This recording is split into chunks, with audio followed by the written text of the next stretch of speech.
Hello everyone, so I'm here today to explain what is the benefit of multimedia and ICT during 21st century.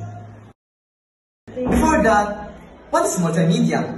So multimedia refers to a content that uses a combination of different forms of media, such as text, images, video, audio, and interactive elements to convey information or provide entertainment. Next is ICT, or Information and Communication Technology. ICT refers to a technology of handling telecommunication, broadcasting, and the internet, including device and software for creating, storing, and sharing information. And now, let's focus to the main topic, which is the benefit of multimedia and ICT during 21st century. First, better communication. With ICT, you can easily talk to anyone around the world through emails, social media, and video calls.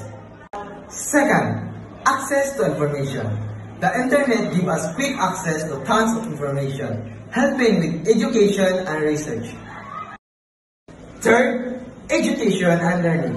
Improve education through online courses, interactive lessons, and multimedia tools that enhance understanding. 4. Business efficiency. Streamlined processes increases productivity and supports remote work through digital tools and collaboration platforms. But last but not the least, global connectivity connects people across the world, enabling global collaboration and communication in real life. And that's all. Thank you for watching.